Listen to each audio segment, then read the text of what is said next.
सभी लोग एक साथ जयकारा लगाएंगे। गौ माता की, गौ माता की, गौ माता की, भगवान वेंकटेश्वर स्वामी की, बालाजी की। हम सभी का सौभाग्य है कि आज भगवान वेंकटेश्वर स्वामी जी के का पवित्र क्षेत्र, उनकी भूमि पर हमें एक साथ एकत्रित होने का मौका प्रकृति ने दिया है। हम गविसिद्धों की परंपरा पिछले 12 वर्षों से चलती आ रही है कि हम लोग भारत के जो पवित्र तीर्थ हैं उनका चुनाव करते हैं और फिर वहाँ की जो संस्कृति है इस पर यथासंभव मंथन करते हैं और उसमें से जो कुछ निचोड़ निकलता है उस निचोड़ को लोगों को बताने का प्रयास करते हैं। इसी संदर्भ में यह जो सम्मेलन है यह 13वां पंचगव्य सम्मेलन है। इससे पहले हम लोगों ने इस परंपरा का शुभारंभ तमिलनाडु के कांचीपुरम क्षेत्र से शुरू किया था।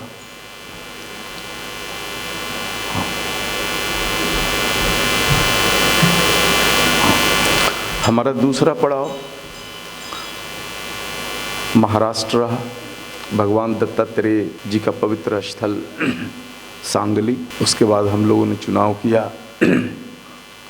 राजस्थान पुष्कर, जहाँ पर ब्रह्मा जी ने यज्ञ कर सृष्टि को धरती पर अवतरित किया था। उसके बाद हम लोग गए गुजरात, योगेश्वर श्री कृष्ण जी का राजकीय स्थल। रहने तो क्या समस्या है? अच्छा, ओके, हटा। उनका राजकीय स्थल द्वारिका।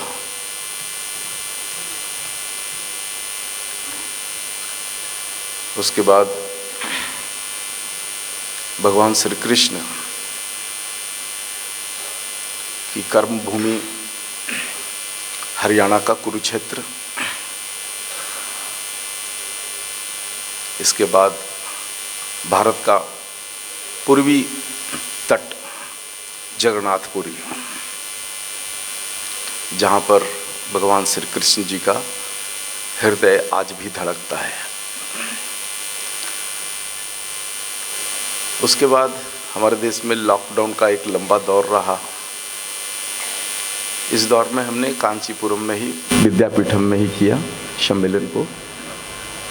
और उसके बाद हमारी परंपरा थोड़ी सी बदली और दक्षिण भारत के 2 बड़े शहरों का चुनाव किया इस कार्य के लिए। एक भाग्यनगर तेलंगाना और दूसरा बेंगलुरु महाराष्ट्र। इसके बाद 12वां सम्मेलन हम लोगों ने उत्तर प्रदेश के वृंदावन में किया और आज 13वां महासम्मेलन आंध्र प्रदेश, भारत और पूरी सृष्टि का एक पवित्र अद्भुत स्थल चित्तूर जिला में स्थित तिरुमल तिरुपति है। सप्तगिरी पहाड़ियों के नीचे बसा हुआ यह छोटा सा बड़ा मनोरम शहर है। यहाँ की कला संस्कृति अद्भुत है। समय के साथ कई चीज़ों को हम खो देते हैं, भुला देते हैं, लेकिन यदि आप चित्तूर जिला कि 7वीं, 8वीं, 9वीं शताब्दी का यदि आप इतिहास थोड़ा टटोलने की कोशिश करो, समझने की कोशिश करो, तो पूरी धरती के लिए यह अद्भुत स्थल था। और इसीलिए कलयुग में विश्व के रचयिता, ब्रह्मांड के रचयिता भगवान विष्णु ने इस स्थल का चुनाव किया।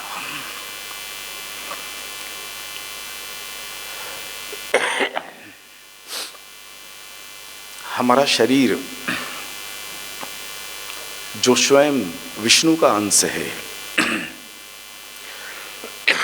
शरीर की जो भौतिकता है ये स्वयं विष्णु है। शरीर की प्रत्येक क्रिया उसका अंश है। तो निश्चित रूप से शरीर का जो विज्ञान है वो इससे अछूता नहीं हो सकता। हम सभी लोग चिकित्सा विज्ञान पर अभ्यास करने वाले हैं, अतः शरीर निर्माण की क्रिया और शरीर को प्रकृति में विलय करने की क्रिया, जिसको सामान्य बोलचाल की भाषा में मृत्यु कहते हैं, और यदि इस विलय की क्रिया को उच्च दृष्टिकोण से देखा जाए तब इसे हम समाधि कहते हैं। ये दोनों क्रियाएं शरीर की है,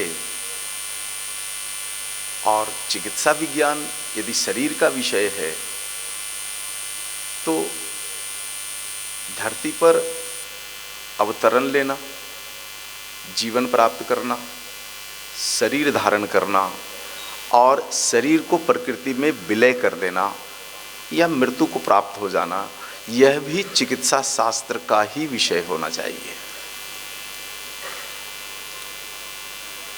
लेकिन हम देखते हैं कि इन विषयों को चिकित्सा शास्त्र से अलग रखा गया है और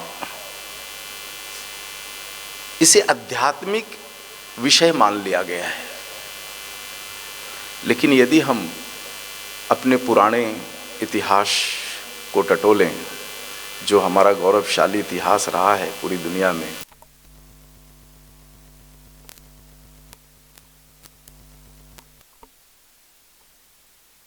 प्रत्येक क्रिया चिकित्सा का विषय है, और इसीलिए पंचगव्य चिकित्सा विज्ञान में इन विषयों को गंभीरता के साथ हमने रखने की कोशिश की है।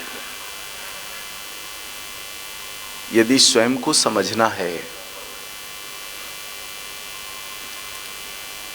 तो हमें परिवार को समझना पड़ता है, क्योंकि हम परिवार के अंश हैं।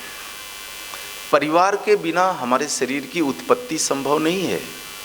इसलिए स्वयं को समझना है तो परिवार को समझना पड़ेगा। परिवार को यदि समझना है तो समाज को समझना पड़ेगा, और समाज को यदि समझना है तो राष्ट्र को समझना पड़ेगा। राष्ट्र की समझ बनानी है तो पूरे पृथ्वी की समझ बनानी पड़ेगी। पृथ्वी को समझना है तो सौरमंडल को समझना पड़ेगा, सूर्य को समझना पड़ेगा। सौरमंडल और सूर्य को समझना है तो ब्रह्मांड को समझना पड़ेगा, उस अनंत आकाश को समझना पड़ेगा। सभी एक दूसरे से जुड़े हुए हैं, कड़ी है। एक कड़ी पकड़ो तो अंतिम कड़ी तक हम जा सकते हैं। अब इसमें जिसकी जितनी बौद्धिकता, जितनी बौद्धिक समझ, वह सृष्टि विज्ञान के उतनी कड़ी तक पहुंच सकता है। इस अल्प समय में हम इस लंबे कड़ी के अंतिम छोर तक नहीं पहुंच सकते। इसको समझने के लिए हमारे देश में जो साधना की एक लंबी परंपरा रही है, उसमें साधकों ने सबसे पहले अपने शरीर की आयु को बढ़ाया है, क्योंकि सारे विषय अल्प समय में नहीं समझे जा सकते। विषयों को समझने के लिए लंबा समय लगता है। तो लंबे समय तक इस शरीर को संभालने की बहुत सारी क्रियाएं हमारे देश में विकसित की गई है। और मैं समझता हूं कि संपूर्ण पृथ्वी पर हमारा भारत देश अकेला ऐसा देश है जहां समाधि जैसे विषयों पर सदियों से अनुसंधान होते रहा है। समाधि के अलग अलग प्रकार ढूंढे गए हैं। तो इन सारे विषयों को समझने के लिए सबसे पहले हमें समय को समझने की जरूरत पड़ेगी। समय क्या है? इस समय की अवधारणा क्या है और इस अवधारणा में भारत कहां बैठा है? हम भारतवासियों की समझ कहां है? वर्तमान का समय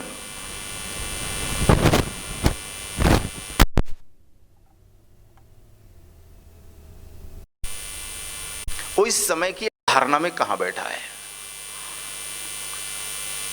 इन सारे विषयों को समझने के लिए संक्षिप्त में एक विषय में आज रखने की कोशिश करूंगा और उसके बाद फिर मुख्य विषय पर चलूंगा।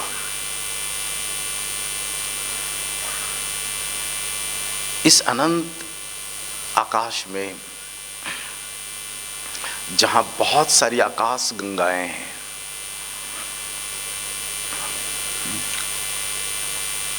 इस आकाश गंगा में अनंत तारे हैं। अनंत अर्थात मनुष्य की जो गणितीय क्षमता है उससे अधिक। अनंत कुछ भी नहीं होता, अंत है, लेकिन उस अनंत का गणित करने की क्षमता प्रकृति ने हमें नहीं दी है। इसीलिए इसको अनंत कहते हैं। तो इस अनंत आकाश गंगा में अनंत तारे हैं और सभी तारे अपनी परिधि पर घूमते रहते हैं। और घूमते हुए जब दो तारे आपस में टकरा जाते हैं तो तारों के टकराने से जो तारा शारीरिक रूप से कमजोर होता है, बड़े तारे के टकराने के प्रभाव से वह टूटकर बिखर जाता है और प्रति पल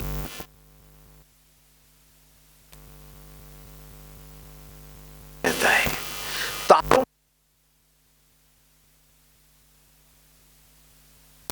और जब तारे टूटते हैं तब उनके टुकड़े का जो मंडल तैयार होता है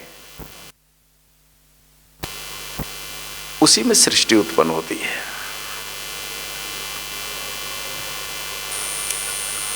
और संपूर्ण सृष्टि की विशालता के आधार पर यदि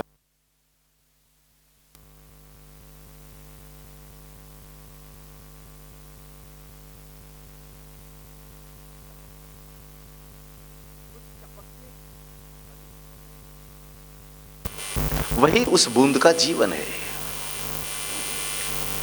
तो जैसे ही दो तारे आपस में टकराते हैं और कमजोर तारा टूटकर बिखर जाता है, दोबारा अपने गुरुत्व शक्ति के कारण फिर इकट्ठा हो जाता है। इस समय के अंतराल को हमारे पूर्वजों ने नापा है।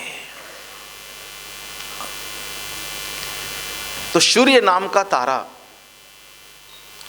जब इस अनंत आकाश में अपने से बड़े तारे से टकरा गए और सूर्य नाम का तारा जब टूटकर बिखर गया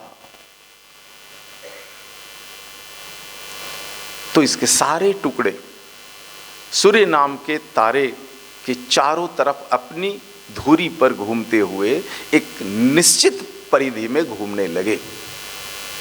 इसी को सौरमंडल कहते हैं। सौरमंडल का निर्माण ऐसे ही हुआ है और प्रति पल ऐसे तारों के मंडल का निर्माण इस आकाश गंगा में, इस अनंत कोटि आकाश में चलता ही रहता है। और धीरे धीरे अपनी गुरुत्व शक्ति के कारण ये सारे टुकड़े आपस में मिलकर और फिर तारे बन जाते हैं। तो तारों का टूटना, उनका मंडल बनना और तारों का सिमट जाना, यही क्रिया अनंत आकाश में चल रहा है। इसमें न समय बीतता है और न समय आता है। वह तो मात्र एक शाश्वत सत्य की तरह खड़ा होता है। हम मनुष्य ने उसको नापने के लिए एक पैरामीटर बनाने की मात्र कोशिश की है। तो एक सौरमंडल, जिस सौरमंडल के हम सभी हिस्सा हैं, इस स्केल पर कहां बैठता है, इसकी आयु कितनी है। तो इस संदर्भ में हमारे पूर्वज ऋषियों का जो विश्लेषण है बड़ा अद्भुत है। हमारे पूर्वज ऋषि कहते हैं कि सौरमंडल की आयु 100 ब्रह्म वर्ष है। ब्रह्म वर्ष समझना पड़ेगा। हम सभी वर्ष में जीते हैं, वर्ष की अवधारणा में जीते हैं। वर्ष की अवधारणा का गणित शुरू होता है सूर्य के चारों तरफ घूमने वाले ग्रहों की गति के आधार पर। लेकिन यह पूरा का पूरा सौरमंडल जिसका चक्कर लगा रहा है, उसकी अवधारणा यदि आप करेंगे तो उनका वर्ष बहुत बड़ा है। और ऐसे बड़े वर्ष में 100 वर्ष की आयु इस सौरमंडल की है। तो हमारे पूर्वजों ने जब इसको नापने की कोशिश की तो उन्होंने कहा कि इस सौरमंडल की जो आयु है, निर्माण से लेकर के और फिर इस सौरमंडल को सिमटकर सूर्य नाम का तारा बनने का जो बीच का जो समय है, इस समय को 100 ब्रह्म वर्ष कहा कि 100 ब्रह्म वर्ष लगेगा इस सौरमंडल को सिमटकर फिर एक तारा बन जाने में।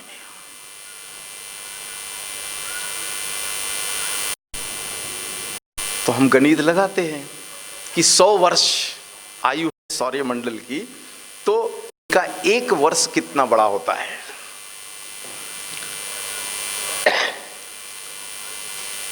तो ब्रह्म वर्ष का एक वर्ष जो होता है उसको 14 भागों में हमारे पूर्वजों ने बांटा और कहा कि एक वर्ष में 14 मनवंतर होते हैं।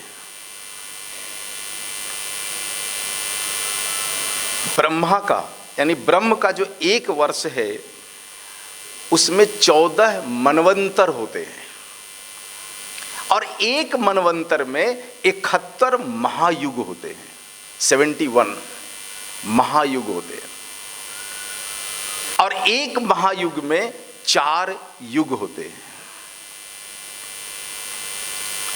वर्तमान का जो समय है, यह समय 7वें मनवंतर का चल रहा है। यानी सौरमंडल ने लगभग अपनी आधी आयु पूरी कर ली है और इस सौरमंडल की आधी आयु अभी बाकी है। 14 मनवंतर में 7 मनवंतर हम पूरे करने वाले हैं। इस 7वें मनवंतर का नाम है वैवस्वत मनवंतर। तो यह कोई कोरी कल्पना नहीं है। सारे 14 मनवंतरों के नाम हमारे पूर्वज ऋषियों ने दिए हैं। 71 महायुगों के नाम दिए हैं। वर्तमान का जो समय है यह 28वां 7वें मनवंतर का 28वां महायुग चल रहा है। तो आप 71 में 71 में 28 को घटा दो तो जो बचेगा उतना महायुग इस मनवंतर का महायुग बाकी है। और इस 28वें महायुग को 4 खंडों में तोड़ा है हमारे पूर्वज ऋषियों ने। पहला खंड है वह है सतयुग, दूसरा खंड है त्रेता युग, तीसरा खंड है द्वापर युग और वर्तमान का समय है कली युग। कली युग की कुल आयु 43,000 वर्ष की है, 43,000 ईयर्स कलयुग का समय है। तो 28वें महायुग के चौथे युग कलयुग में हम सभी लोग हैं और इस कलयुग का 5,125 वर्ष पूरे हो चुके हैं। तो आप 43,000 वर्ष में 5,125 वर्ष घटा दो, तब जो समय बचता है यह समय इस कलयुग का बाकी है। अर्थात यदि हम मनुष्य, केवल भारत के नहीं, इस पृथ्वी पर रहने वाले मनुष्य यदि चाहें तो हम अपनी पृथ्वी को, पृथ्वी के कलयुग के बचे हुए समय तक इस पृथ्वी को संभाल कर रख सकते हैं।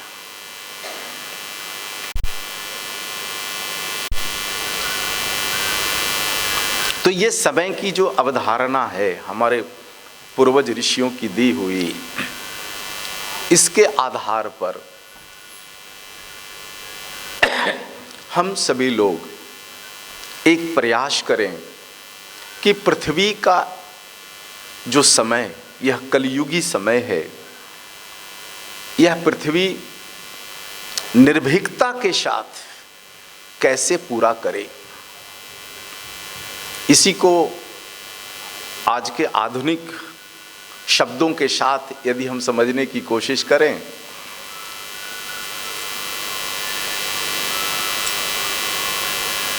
या जो लोग कोशिश कर रहे हैं पर्यावरण को बचाने की कोशिश के नाम पर,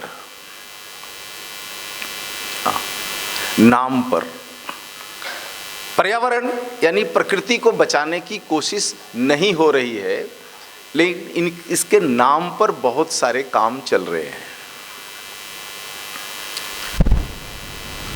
प्रकृति को बचाने के लिए हमें समय की उस पूरी अवधारणा को समझना पड़ेगा।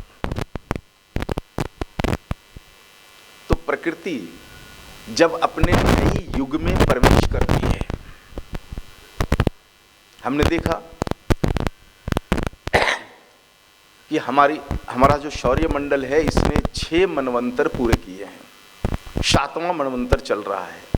इस 7वें मनवंतर का 27 महायुग हमने पूरा किया है, यानी पृथ्वी ने पूरी की है, और इस 28वें महायुग में हम हैं।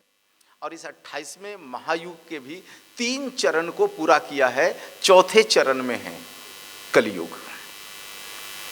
28,000 वर्ष से अधिक हम चाहें तो अपनी पृथ्वी को संभाल कर रख सकते हैं। इसके बाद हम 29वें महायुग में प्रवेश करेंगे। तो जब भी नया युग का प्रारंभ होता है तो इस युग को बसाने की क्रिया शुरू होती है, जिसको हम सृष्टि निर्माण कहते हैं।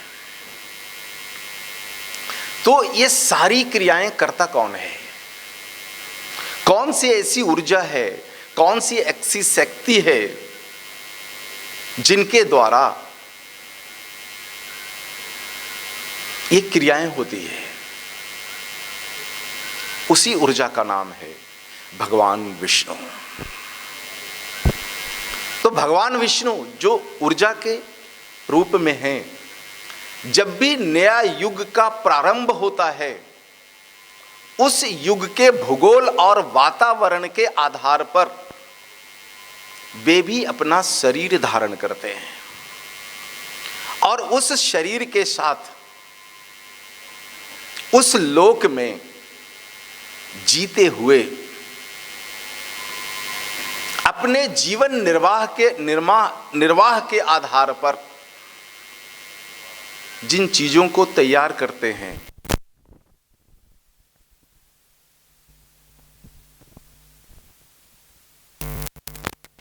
इसी को आज हम संस्कार के रूप में जानते हैं।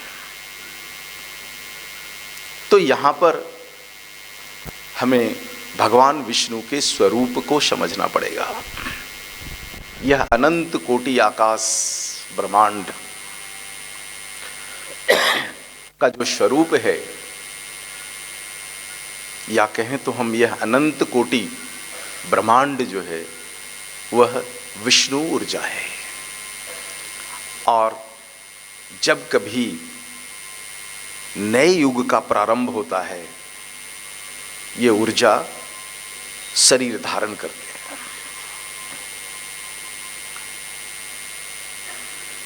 आज हम जिस महायुग में जी रहे हैं, इस युग का जब प्रारंभ हुआ तो गणित लगा सकते हैं हम कि कब हुआ। इस युग का नहीं, महायुग का प्रारंभ कब हुआ, 28वां महायुग का, तो हम गणित लगा सकते हैं। कलयुग की आयु 43,000 वर्ष, और कलयुग के पहले द्वापर युग जो कलयुग से 2 गुना बड़ा, यानी 43,000 गुने 2 कर दो आप, तो ये द्वापर का समय रहा। और इस कलयुग के समय में 3 से गुना कर दें आप तो त्रेता युग का समय निकल जाएगा, और इसमें यदि 4 से आप गुना कर दें तो सतयुग का समय निकल जाएगा। तो इस आधार पर हम गणित लगा सकते हैं कि 28वें महायुग का प्रारंभ कब हुआ। और जब 28वें महायुग का प्रारंभ हुआ, धरती जीवों के रहने लायक बन गया, तो संपूर्ण ब्रह्मांड की जो ऊर्जा है, जिसको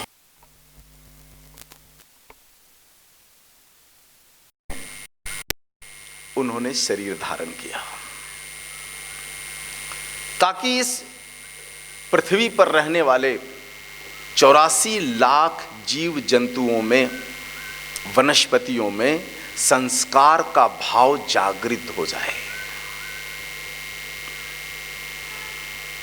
तो स्वयं विष्णु जो ऊर्जा के रूप में हैं, उन्होंने अपने आप को पृथ्वी पर 3 रूपों में प्रकट किया, जिसमें पहला रूप उनका स्वयं का है, दूसरा रूप विष्णु का है, माफ करना, शिव का है, और तृतीय जो रूप है वो ब्रह्मा का है। यानी विष्णु के 2 स्वरूप हैं। एक वे विष्णु जो संपूर्ण ब्रह्मांड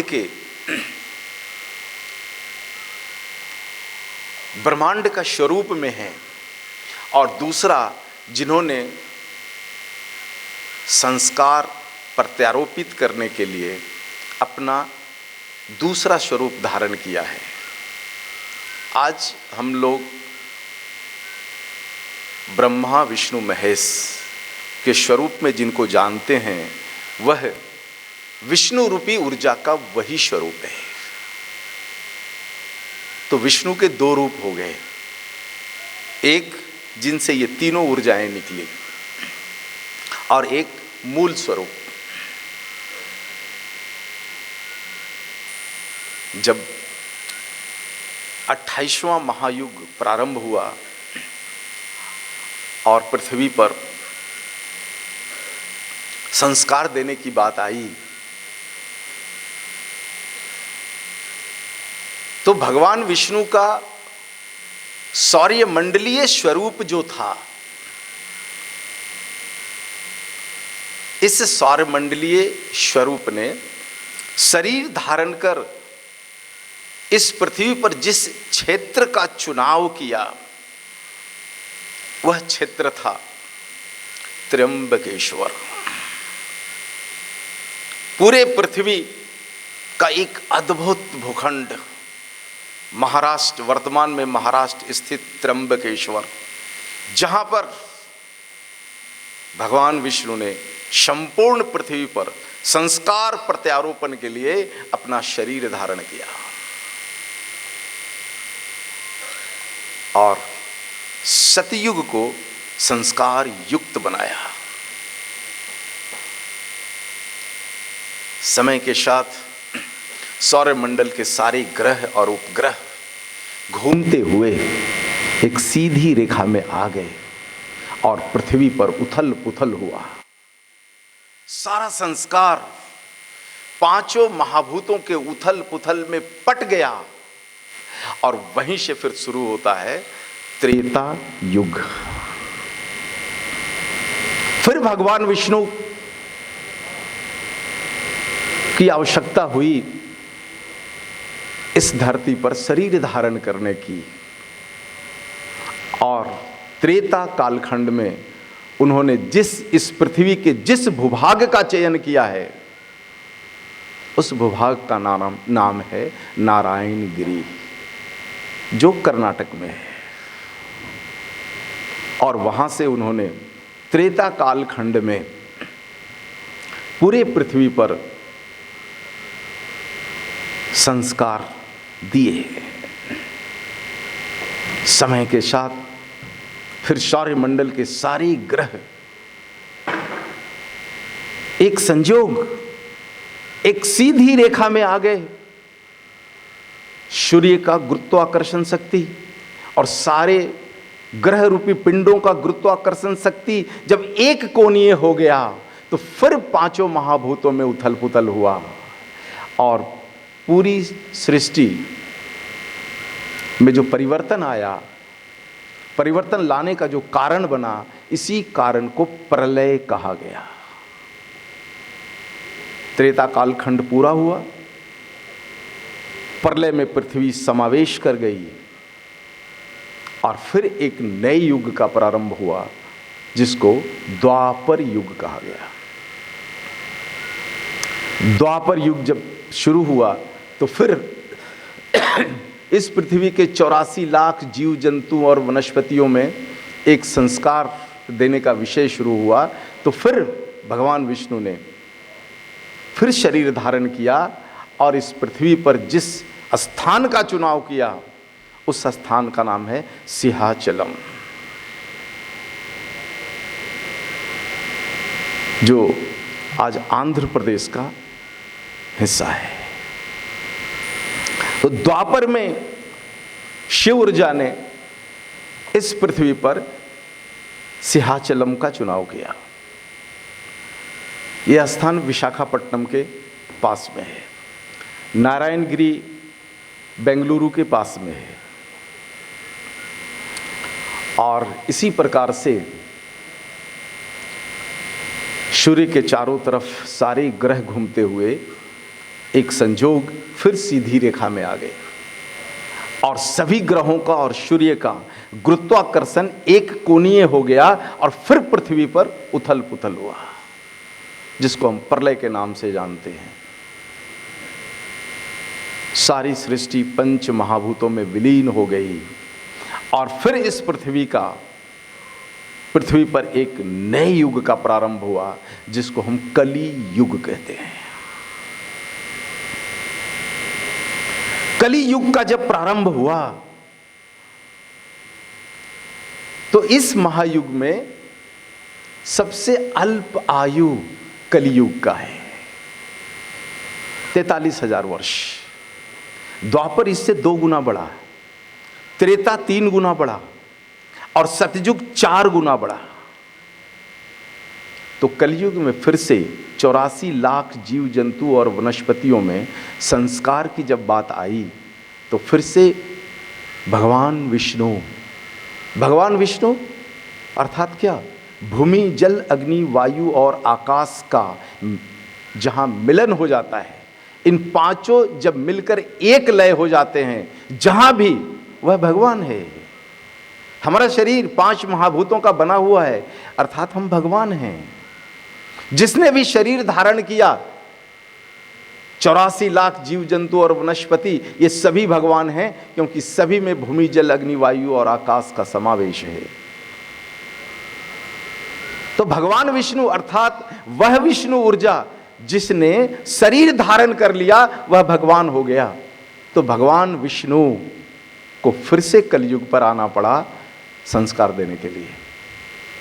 और इस महायुग में चौथे स्थान का जो चुनाव उन्होंने किया कि कहां से पूरी पृथ्वी पर संस्कार योनियों को दिया जाए, तो चौथे स्थान का जो उन्होंने चुनाव किया, वह स्थान है वेंकटाचलपति, सप्तगिरी पर्वत श्रृंखला, जहां आज हम सभी एकत्रित हुए हैं।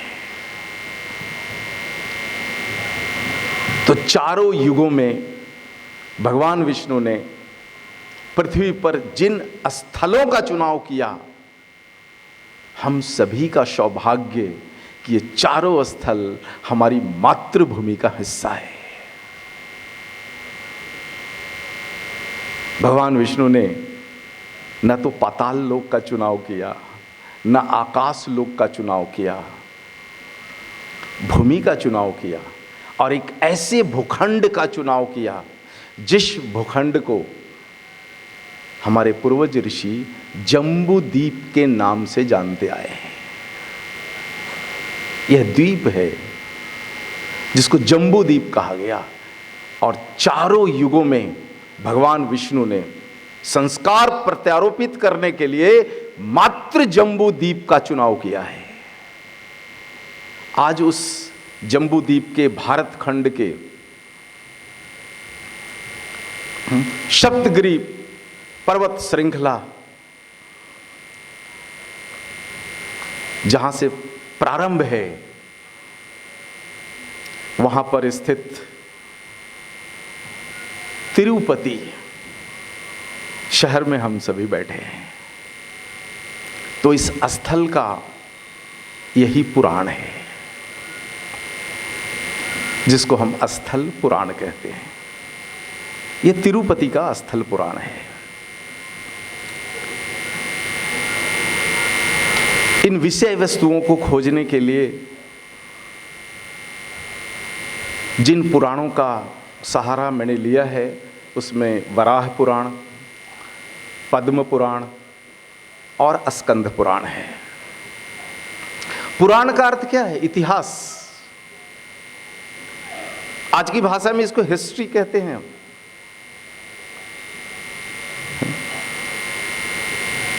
तो हमारे यहाँ भारत में तो सौर्य मंडल के उदय से लेकर और सौर्य मंडल तक के अस्त की घटना कथा पुराणों में हमारे पूर्वज ऋषियों ने लिख दिया।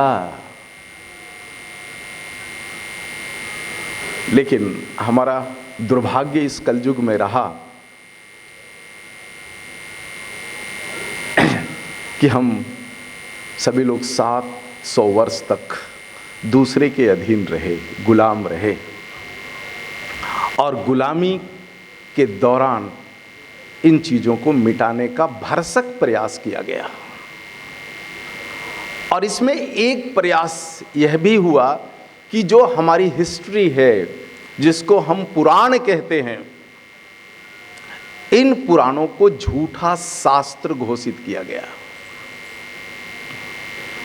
अंग्रेजों को लगा कि पुराणों की कथाओं को, पुराणों में वर्णित भारत के इतिहास को भारत के लोगों के हृदय से मिटाया नहीं जा सकता।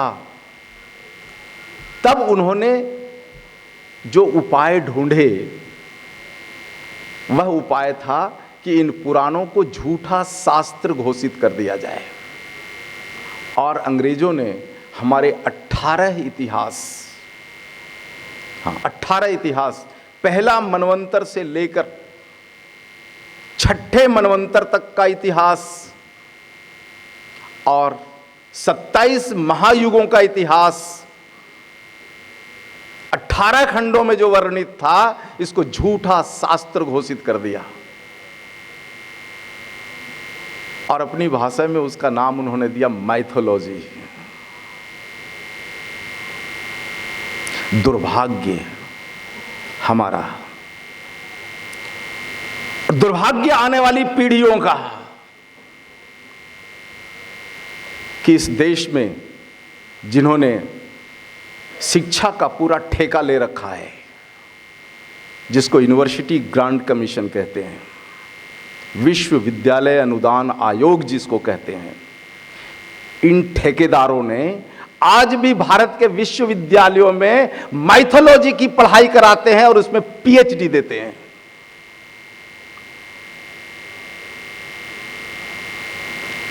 जब 7 मनवंतरों का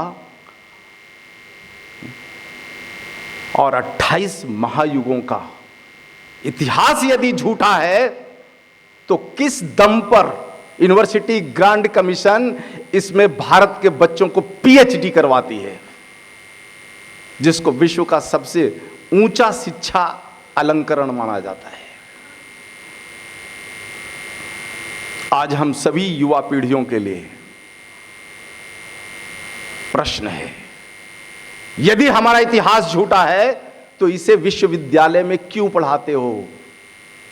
और पढ़ाना तो पढ़ाना, उसमें पीएचडी क्यों कराते हो? विचार करना पड़ेगा। और इस किए गए अंग्रेजों के कुकर्म पर इस देश में एक आंदोलन खड़ा करना पड़ेगा।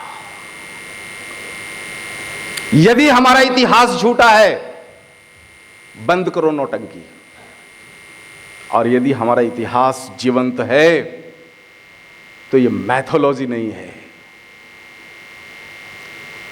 भूत था, वर्तमान है और भविष्य में रहेगा। दुनिया के किसी भी संस्कृति के पास सौरमंडल और पृथ्वी के निर्माण का इतना गहरा इतिहास किसी के पास नहीं है।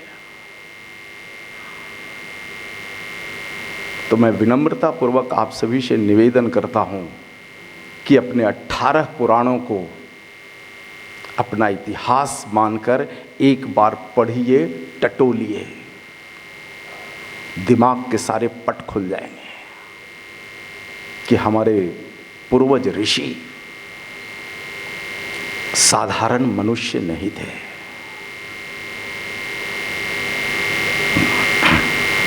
कंदराओं में बैठे हुए और गुफाओं में बैठे हुए ये भारत के मनीषी सामान्य मनुष्य नहीं हो सकते, जिन्होंने इतने मनवंतरों का और इतने महायुगों का इतिहास लिखा है। और इतिहास नहीं, उसके साथ भविष्य को भी जोड़ा है। तो जब भगवान विष्णु सतयुग में संस्कार की स्थापना के लिए जम्बूद्वीप के इस भारत खंड का चुनाव करते हैं, तो उस शरीर से सतयुग में संस्कार डालते हैं। इसी प्रकार से त्रेता काल खंड में, द्वापर काल खंड में और आज कलयुग में। तो त्रेता काल खंड में जब उन्होंने संपूर्ण पृथ्वी पर एक संस्कार देने का प्रयास किया, तो अपना एक नया रूप धारण किया, जिस रूप को हम कहते हैं भगवान श्री राम। श्री राम नाम से उन्होंने अपना शरीर धारण किया और उस शरीर की क्रियाओं से पूरे पृथ्वी को संस्कार दिया। प्रलय और फिर द्वापर। जब द्वापर शुरू हुआ, तब उन्होंने जिस शरीर को धारण किया, उस शरीर का नाम है योगेश्वर श्री कृष्ण। और ये क्रियाएं चलती रहती है। भगवान विष्णु अलग अलग युगों में अलग अलग नामों से शरीर धारण करते हुए संस्कार देते रहते हैं। तो जब कलयुग प्रारंभ हुआ तो कलयुग के प्रारंभ में इन्होंने इसी स्थान का चुनाव किया कि इस स्थान पर मैं शरीर धारण कर और शरीर की आयु को पूरा कर संपूर्ण कलयुग के लिए संस्कार दूंगा।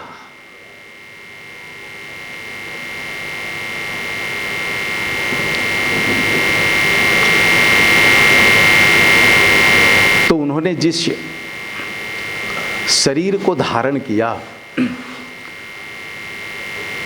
उस शरीर का नाम है श्रीनिवास।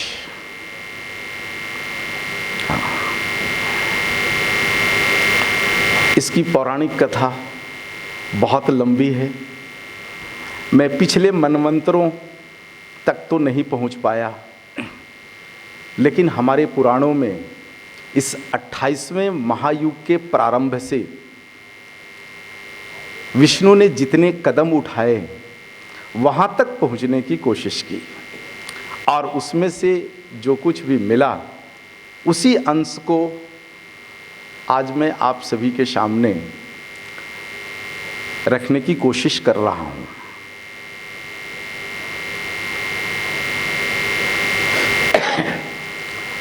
जब द्वापर समाप्त हुआ और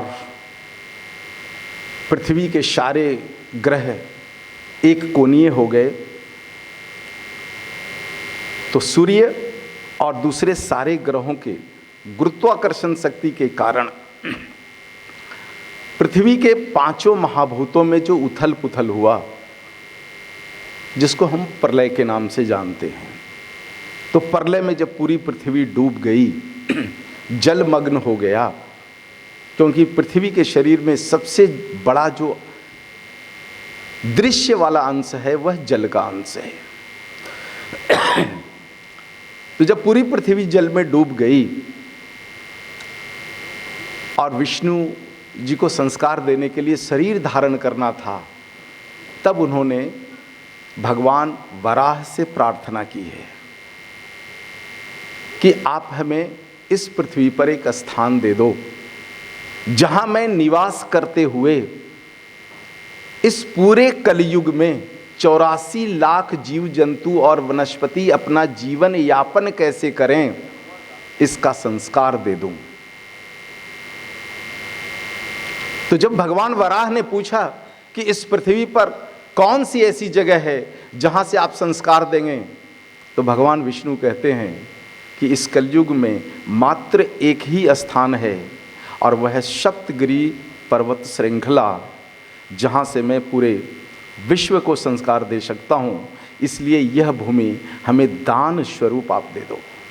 तो भगवान विष्णु ने भगवान वराह से इस भूमि को दान स्वरूप लिया और इस पर्वत श्रृंखला का सबसे जो मनोरम अद्भुत जो क्षेत्र है वेंकटाचलपति ने जिस स्थान का चुनाव किया वह इस पर्वत श्रृंखला का पूर्वी और दक्षिणी छोर है। इस छोर पर उन्होंने अपना शरीर धारण किया और अपना जीवन जैसे सामान्य मनुष्य हम और आप जीते हैं, इसी प्रकार से जीवन जीने की कोशिश उन्होंने शुरू की और जीवन यापन करते हुए उनके जीवन के जितने प्रसंग हुए ये सभी संस्कार कहलाए और संस्कार के रूप में पूरी दुनिया ने इसको आत्मसात कर लिया। तो कलयुग में जीवन जीने की जो परंपरा रही या उससे पहले के युगों में रही, उसको हम कहते हैं गृहस्थ बनना। तो गृहस्थ बनने की परंपरा और गृहस्थ बनने का आदर्श, गृहस्थ का संस्कार क्या हो सकता है इस कलयुग में? बिल्कुल ऐसा ही जीवन उन्होंने इस पर्वत श्रृंखला पर जीने की पूरी कोशिश की और इस चलायमान शरीर के रहते हुए उन सारे संस्कारों को, और मात्र मनुष्य के लिए नहीं बल्कि 84 लाख योनियों के लिए उन्होंने दे दिया।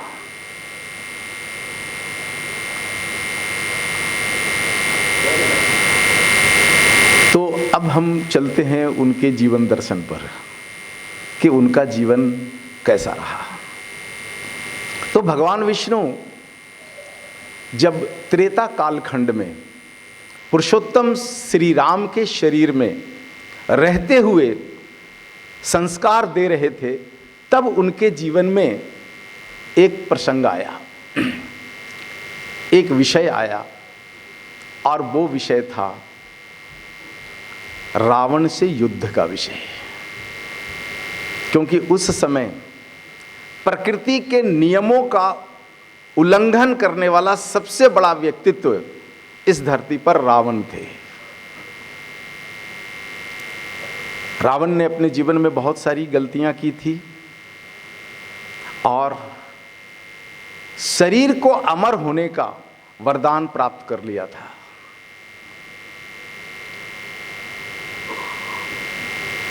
तो उसको मिटाने के लिए उन्होंने 14 वर्ष का वनवास नियोजित किया। 14 वर्ष अपना घर छोड़कर और भारत भ्रमण किया उन्होंने। उस 14 वर्ष के भारत भ्रमण का यह भी एक क्षेत्र रहा। इस क्षेत्र में भी उन्होंने अपना लंबा समय बिताया है। जब रावण को पता चला कि रामचंद्र जी जम्बूद्वीप के दक्षिणी क्षेत्र में निवास कर रहे हैं और भारत को एकजुट कर रहे हैं। भगवान श्री राम का जो 14 वर्ष का जो वनवास था, वो वनवास नहीं था बल्कि भारत को एकजुट करने की भारत यात्रा थी और गांवों को स्वावलंबी करने की यात्रा थी। गांवों को आत्मनिर्भर करने की उनकी यात्रा थी। गांवों को बलशाली और सशक्त बनाने की यात्रा थी। तो अपने वनवास के दौरान जिस गांव में प्रवास करते थे, उस गांव के लोगों को रोजगार से जोड़ देना, आत्मरक्षा से जोड़ देना, ये सारा काम उन्होंने शुरू किया। गंगा तट से शुरू किया और जब दक्षिण में प्रवेश कर गए तब रावण का कान खड़ा हो गया कि यदि यह भारत एकजुट हो गया, स्वावलंबी हो गया, बलशाली हो गया, तब हमारी सत्ता को खतरा है। तो रावण ने श्री रामचंद्र जी की धर्मपत्नी भगवती सीता के अपहरण की योजना बनाता है।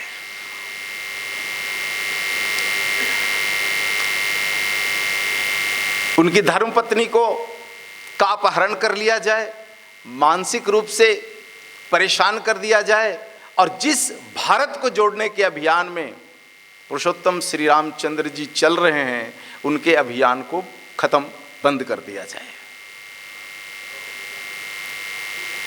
लेकिन पुरुषोत्तम श्री राम का शरीर राम का था, लेकिन आत्मा तो विष्णु की थी, जिन्हें भूत, वर्तमान और भविष्य सब कुछ पता था।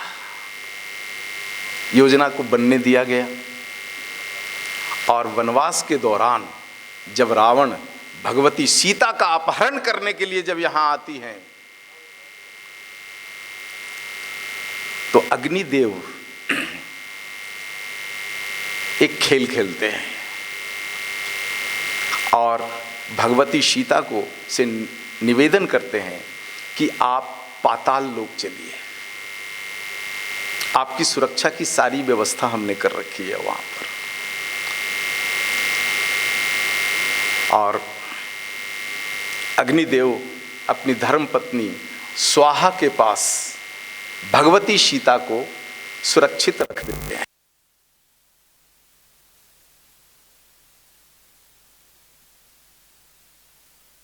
दिन आहुतियां देते थे, वहां से अग्निदेव वेदवती को प्रकट कर देते हैं भगवती सीता के स्वरूप में, और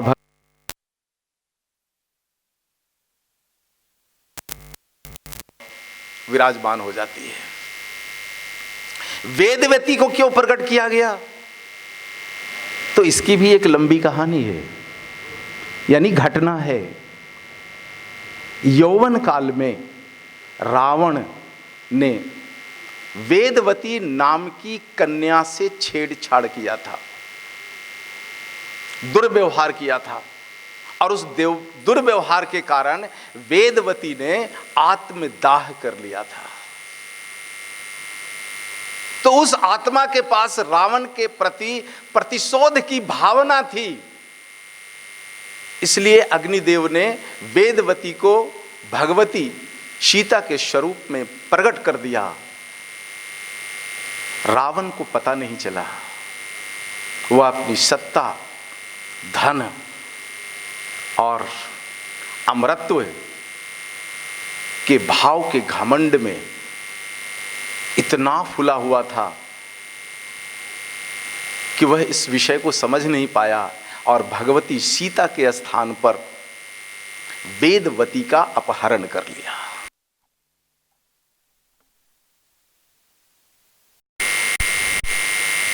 अशोक वाटिका में जो इतने दिनों तक जो रही, वास्तव में वह वेदवती थी, भगवती सीता नहीं थी। तो जब युद्ध समाप्त हुआ और रावण जब मारे गए, रामचंद्र जी जब अपने गृह प्रदेश वापस लौट गए, तो वहां पर भगवती सीता स्वरूपा वेदवती से जब अग्नि परीक्षा की बात हुई, तो वह तो अग्नि से उत्पन्न हुई भगवती थी, वो अग्नि में समा गई, और उसी समय अग्निदेव पाताल लोक से सुरक्षित रखी गई भगवती सीता को प्रकट कर देते हैं, लेकर के आ जाते हैं, पुरुषोत्तम श्री रामचंद्र जी को सौंप देते हैं। तो भगवती सीता कहती हैं कि इस वेदवती ने मेरा बहुत उपकार किया है, मेरी बहुत सेवा की है, इसलिए प्रभु आप इनका भी वर्ण कर लो।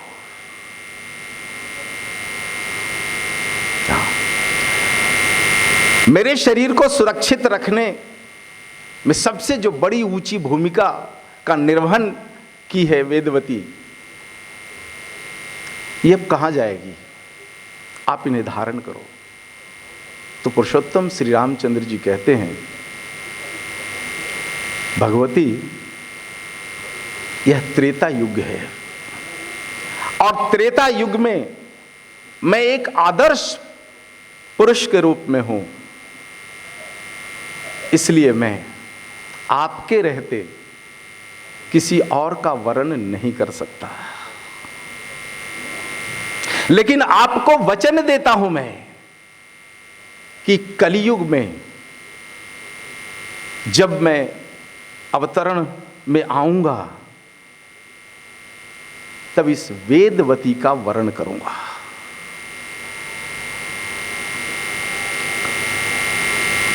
तो जब कलियुग प्रारंभ हुआ, और कलियुग में जब भगवान विष्णु ने अपना शरीर धारण किया, जम्बूद्वीप के भारत खंड के इसी सप्तगिरी पर्वत श्रृंखला में, तो एक मनुष्य की भांति जीवन यापन करते हुए जब सप्तगिरी की पर्वत श्रृंखलाओं में भ्रमण कर रहे थे, तब इनकी दृष्टि एक कन्या पर पड़ती है, एक राज्य कन्या पर इनकी दृष्टि पड़ती है। पूर्व नियोजन के अनुसार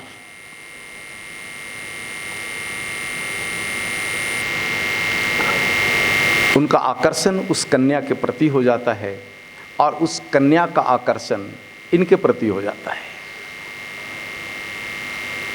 भगवान विष्णु अपने गृह में जाते हैं और अपनी एक सेविका वकुल मलिके को कहते हैं कि त्रेता कालखंड में मैंने एक वचन दिया था और उसके निर्वहन का समय आ गया है, इसलिए आप जाओ। आज वन भ्रमण करते समय मैंने जिस कन्या को देखा है, उस कन्या को मुझे वरण करना है। वकुल मलिके वहाँ से चलती हैं श्वेत अश्व पर और भ्रमण करते हुए पता करती हैं कि वह कन्या कौन थी। तो ज्ञात होता है कि यहाँ के राजा कि वह कन्या है और उस कन्या का नाम पद्मा है, जिनका पूरा नाम पद्मावती है। तो वकुल मलिके कन्या पद्मावती से सबसे पहले उस कन्या से वो विचार करती हैं और कन्या का भाव जानकर कन्या के माँ पिता से मिलती हैं और ये प्रस्ताव रखती हैं कि श्रीनिवास जी ने ये प्रस्ताव भेजा है। तो बड़ा आश्चर्य होता है। पद्मावती के पिता राजा आकाशराज, उस समय इस क्षेत्र के राजा आकाशराज थे। समय के साथ यदि जोड़ूं तो इस कलयुग का प्रथम खंड, कलयुग को बीते हुए 5125 वर्ष हुए हैं, तो निश्चित रूप से लगभग 5000 वर्ष पहले की घटना कथा ये है। आकाशराज को बड़ा आश्चर्य होता है, तो आकाशराज बृहस्पति को बुलाते हैं। उस समय के सबसे बड़े ज्योतिषाचार्य बृहस्पति थे, तो बृहस्पति को बुलाते हैं और इसकी जानकारी देते हैं। बृहस्पति अपने ज्योतिष शास्त्र के आधार पर कुंडली बनाते हैं, कुंडली का मिलन करते हैं। तो बृहस्पति जी को पता चलता है कि यह तो त्रेता कालखंड से नियोजित विषय है। तो बृहस्पति आज्ञा दे देते हैं कि बिल्कुल आप जो है पद्मावती का श्रीनिवास के साथ आप विवाह कर सकते हैं। दोनों तरफ धूमधाम से तैयारियां होती हैं। श्रीनिवास जी के पास भौतिक धन नहीं होता, क्योंकि उन्होंने संस्कार देने के लिए शरीर धारण किया है। और दूसरी तरफ जो कन्या का पक्ष है, उस जम्बू द्वीप का सबसे समृद्ध राजा आकाशराज हैं।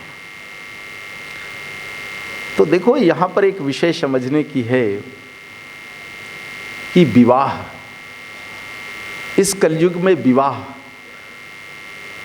बराबर की समृद्धि में होना है। इसके लिए श्रीनिवास जी कुबेर जी को बुलाते हैं, जो इस पृथ्वी पर उस समय के सबसे बड़े बैंक थे। जिस प्रकार से आज विश्व के बड़े बड़े बैंक होते हैं ना, उसी प्रकार से कुबेर जी सबसे बड़े थे। तो कुबेर जी को कहा कि मुझे कुछ धन की आवश्यकता है, विवाह क्रिया करने के लिए मैं आकाश राज्य की कन्या से विवाह करना चाहता हूँ, तो कम से कम आकाश राज्य की समृद्धि के बराबर हमारे पास भौतिक समृद्धि होनी चाहिए। तो कुबेर से धन लेते हैं और लेकर दोनों तरफ तैयारियां चलती है। तो अब श्रीनिवास जी की तैयारी कौन करे? तो अब इसके पीछे भी एक बड़ी घटना कथा है, इसको भी संक्षिप्त में आपके पास रखने की कोशिश करूंगा। सतयुग में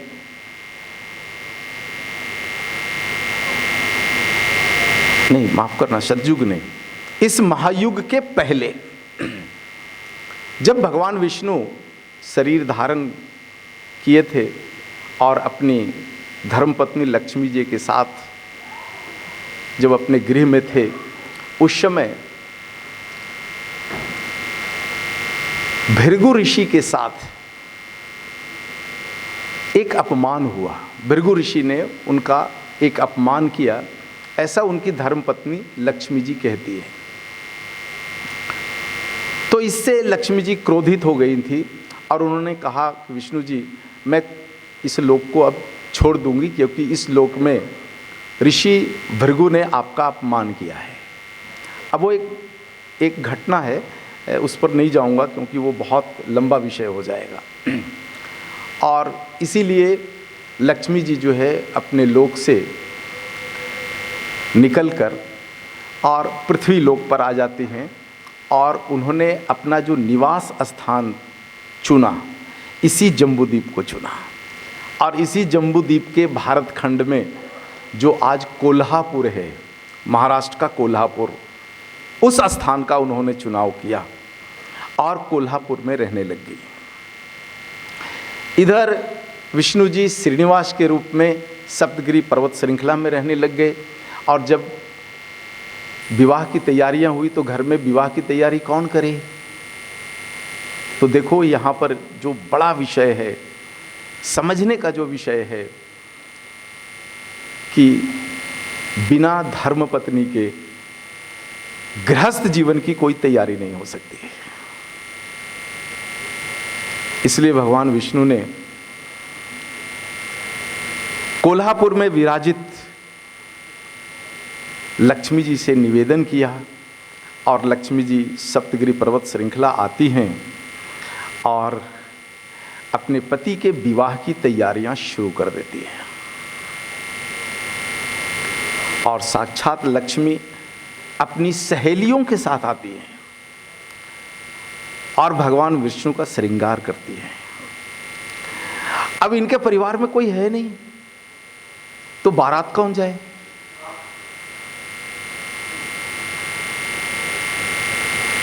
तो भगवान विष्णु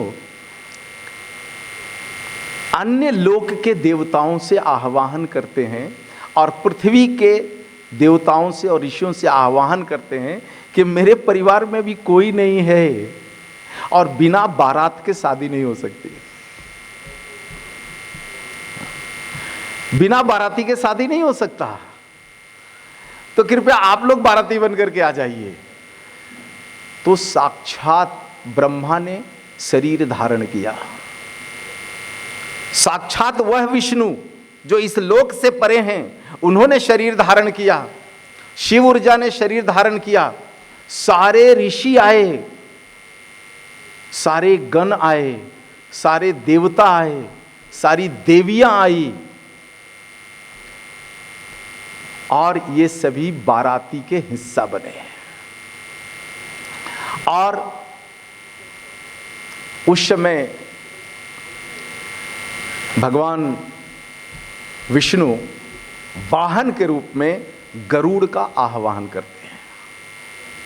वह जो युग था वो कल पुर्जों का युग नहीं था, कल पुर्जों का युग प्रारंभ हुआ था। तो जितने भी संसाधन थे सभी प्रकृति पूरित हुआ करते थे, प्रकृति से उत्पन्न हुई चीजें हुआ करती थी। तो गरुड़ का आह्वान किया और गरुड़ आते हैं। अब देखो यहाँ पर जिन बच्चों ने भूल चूक से माइथोलॉजी पढ़ा है, झूठा शास्त्र में पीएचडी किया है, ऐसे बच्चे प्रश्न करते हैं कि छोटा सा गरुड़, उस पे कोई व्यक्ति कैसे सवार हो जाएगा? कल्पना से बाहर की बात है। तो मैं उन लोगों से निवेदन करता हूं कि आप स्कंद पुराण को पढ़ो, टटोलो। आज जो गरुड़ आप देखते हैं, किसी कालखंड में ये गरुड़ का शरीर आज के वायुयान के बराबर हुआ करता था, जिस पे कोई एक व्यक्ति नहीं, पूरी बारात बैठ सकती थी। जैसे जैसे जैसे समय बढ़ता है, युगों का समय छोटा होते जाता है, उसी प्रकार से जैसे जैसे युग आगे बढ़ता है, युग के 84 लाख जीव जंतुओं और वनस्पतियों का शरीर छोटा होते जाता है। आज कलयुग में जिस गरुड़ को आप छोटे से पक्षी के रूप में देखते हैं, त्रेता खल कालखंड में वह इतना विशाल गरुड़ पक्षी होता था जैसे आज का वायुयान।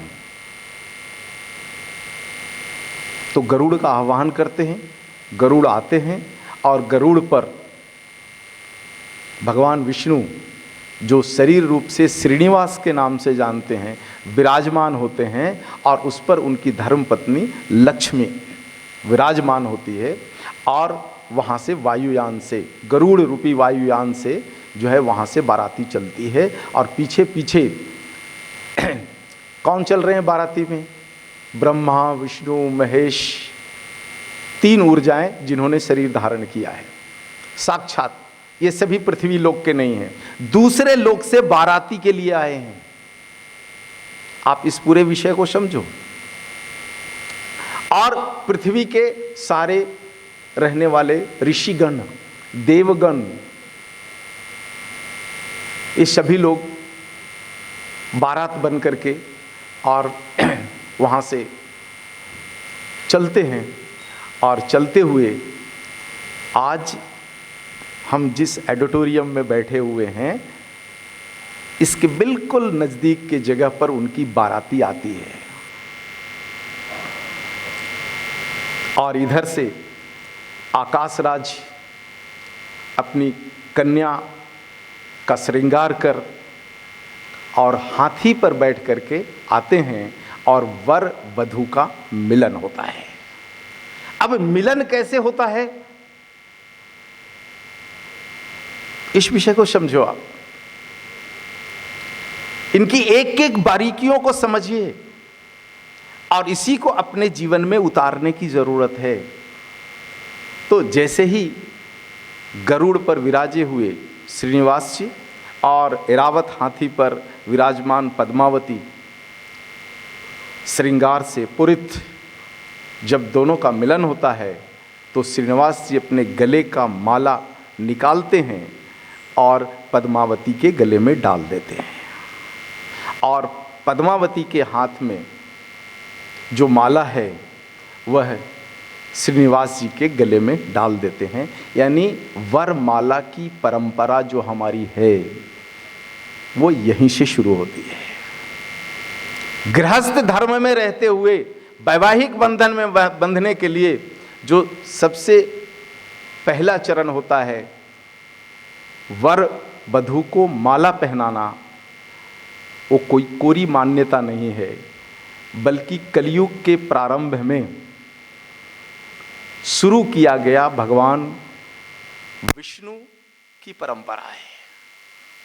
तो दोनों एक दूसरे को माला पहनाते हैं और उसके बाद से वहाँ से बारात प्रस्थान करती है और फिर दोनों का विवाह होता है।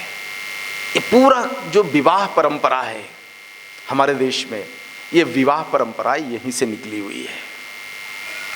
तो यह वैवाहिक परंपरा कैसे होती है, इसमें कितने चरण हैं, कितने प्रकार का संकल्प है, इन सारे विषयों को समझने के लिए कल का जो सांस्कृतिक सत्र है, सायं 7 से 9 बजे तक, उस सत्र में इसको चित्रित किया जाएगा। और इसका जो पूरा नाट्य चित्रण है वो तिरुपति तिरुमल देवस्थानम द्वारा संचालित डांस एंड म्यूजिक कॉलेज है, जहाँ पर 2400 बच्चे नृत्य और संगीत कला का अध्ययन करते हैं। उन 2400 बच्चों में से जो बिल्कुल निपुण और उत्कृष्ट बच्चे हैं, ये बच्चे इसका पूरा नाट्य चित्रण कल शाम के सत्र में करेंगे, जो श्रीनिवास कल्याण महोत्सव के नाम से विश्वविख्यात कला है। इस कला को देखने के लिए पूरी दुनिया आती है यहाँ पर। तो उस कला का चित्रण जो है वहाँ पर होगा, इसलिए इस विषय पर ज़्यादा मैं बात नहीं करूँगा। तो दोनों का जो है विवाह का पूरा जो है वहाँ पर संस्कार होता है और उसके बाद विवाह की क्रिया पूरी हो जाती है। विवाह की क्रिया पूरी होने के बाद इसके देखो एक एक स्टेप जो है ना पूरा स्कंद पुराण में वर्णित है। तो मैं आपसे कहूँगा कि इन पूरे विषयों को समझने के लिए आपको स्कंद पुराण पढ़ने की ज़रूरत है। वो कोई कोरी कल्पना नहीं है, बल्कि हम भारतवासियों का इतिहास है वो। तो पढ़िए आप, उसमें ये सारा वर्णित है कि विवाह के कितने चरण होते हैं, कैसे विवाह की क्रिया होती है, आदर्श विवाह किसको कहेंगे, ये सारी चीज़ें हैं वहाँ पर। मैंने इन सारी चीज़ों को वहीं से लिया है। तो पूरी विवाह क्रिया पूरी हो जाती है और विवाह क्रिया पूरी हो जाने के बाद भगवान श्रीनिवास और पद्मावती दोनों जहाँ पर 4 रात्रि अलग अलग कक्ष में विश्राम करते हैं, वह भी आज सुरक्षित है। यहाँ से 12 किलोमीटर की दूरी पर है वहाँ पर विवाह यहाँ होता है और 12 किलोमीटर की दूरी पर, अब आज की भाषा में कहूँ तो उस समय वर वधू को रहने का गेस्ट हाउस रहा होगा। तो वहाँ पर दोनों अलग अलग रहते हैं। इन विषयों को समझिए आप।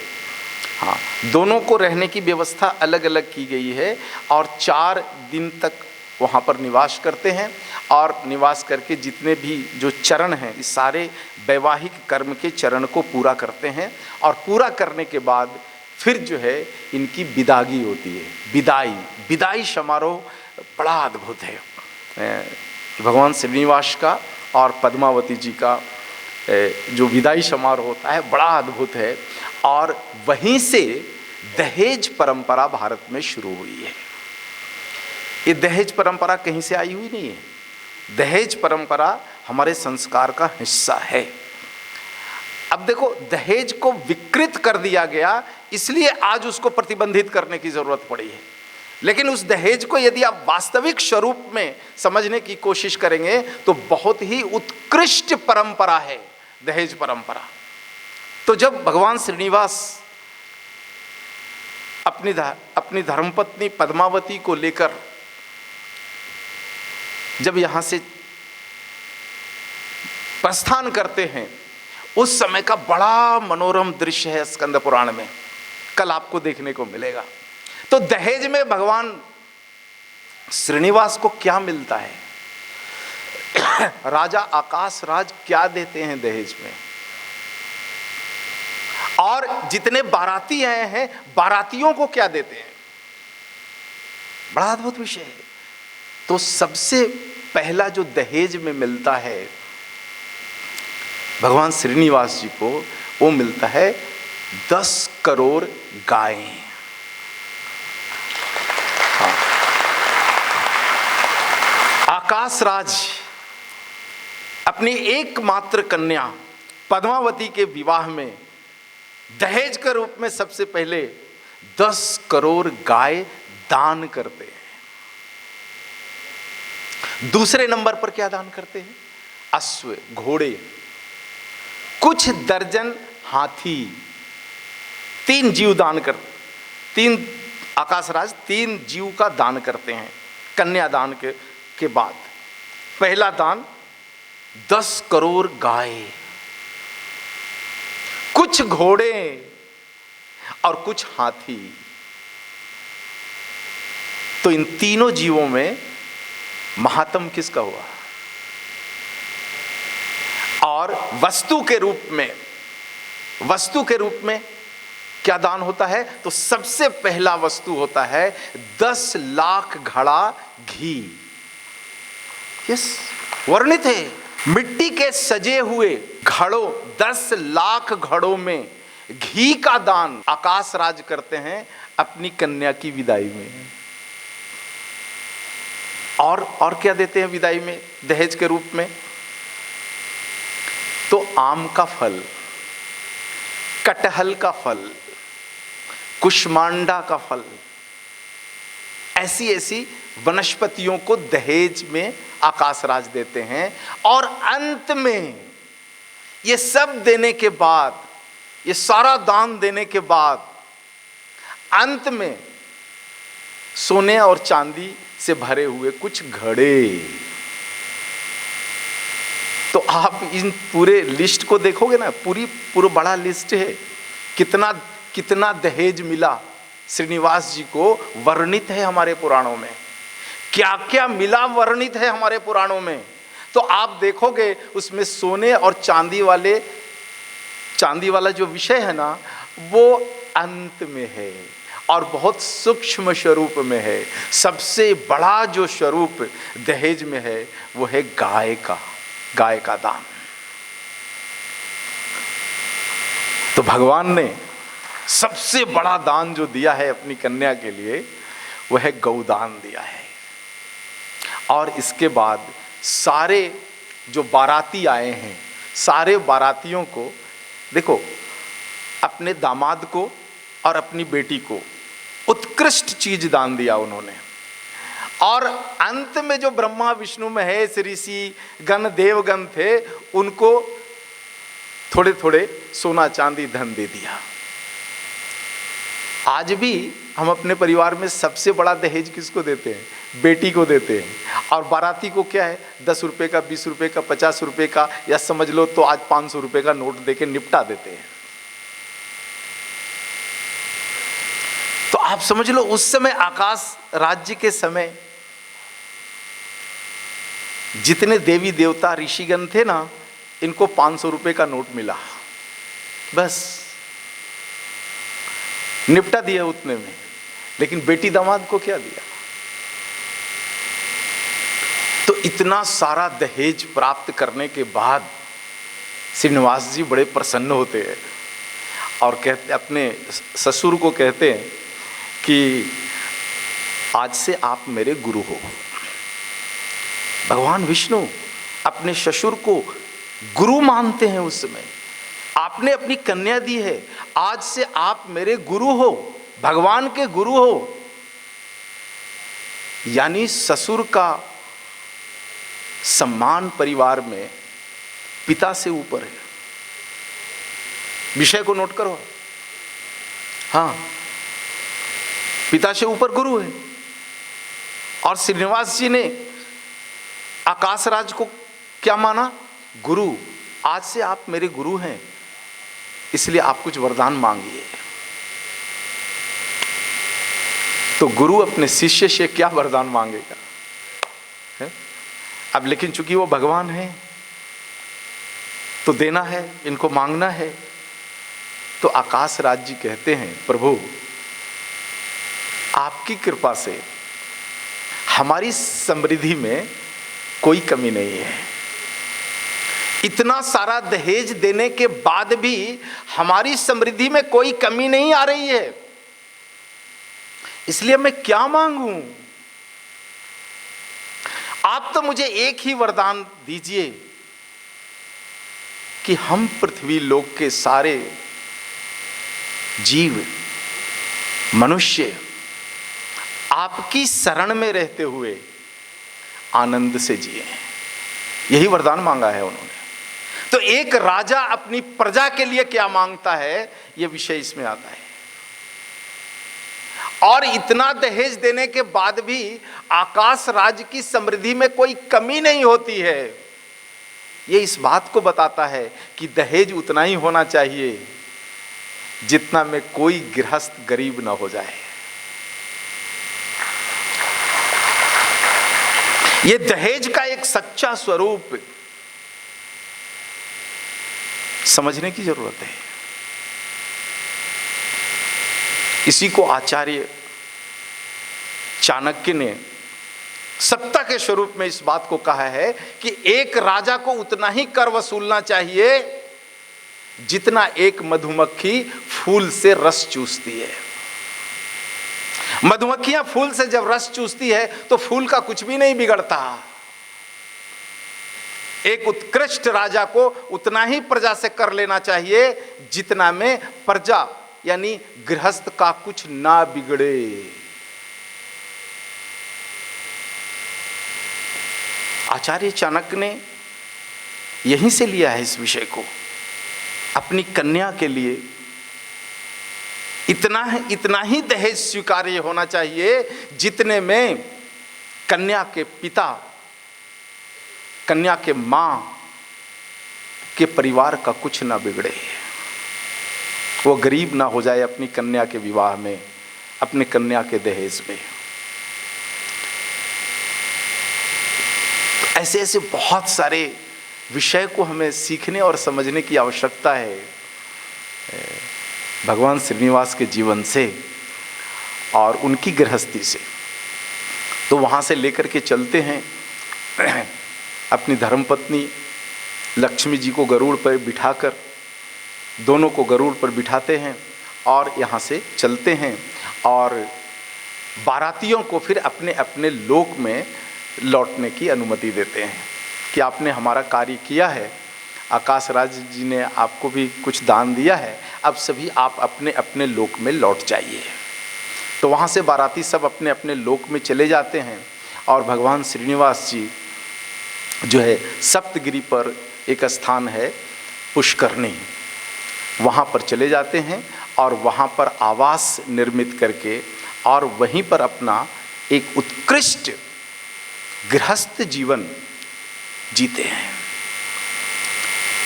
उसी दौरान ऋषि अगस्त्य सप्तगिरी की पर्वत श्रृंखला में तपस्या करते रहते हैं। 12 वर्षों तक इसी सप्तगिरी पर्वत पर ऋषि अगस्त्य ने तपस्या की है। तो एक बार ऋषि अगस्त्य जो है पुष्करणी आते हैं और भगवान श्रीनिवास जी से कहते हैं, भगवान आपने तो पृथ्वी लोक के वर्तमान को तार दिया, लेकिन भविष्य को कौन तारेगा? इसलिए मैं निवेदन करता हूं कि जब तक यह कलयुग है तब तक आप यहीं निवास करें। आप इस सप्तगिरी को छोड़कर मत जाइए जब तक यह कलयुग है, और जब तक इस कलयुग पर जीव जगत और वनस्पति जगत है, इन दोनों का उद्धार आप करते रहिए। तो यहां भगवान श्रीनिवास कहते हैं, ऋषि यह शरीर नश्वर है, भले ही मैं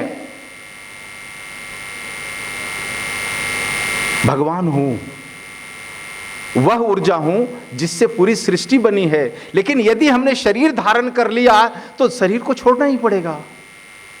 शरीर को संपूर्ण कलयुग तक संभाल कर नहीं रख सकते, तो शरीर तो छूटेगा। तो ऋषि अगस्त्य निवेदन करते हैं, प्रभु एक तकनीक है, हाँ एक टेक्नोलॉजी की बात करते हैं ऋषि अगस्त्य, और उस टेक्नोलॉजी का नाम है क्रिया योग। तो क्रिया योग की बात करते हैं ऋषि अगस्त्य भगवान श्रीनिवास जी से, प्रभु आप तो सभी ज्ञान के उद्गम हैं, क्यों न कलियुग तक इस सप्तगिरी पर निवास करने के लिए आप क्रिया योग को वर्ण कर लें।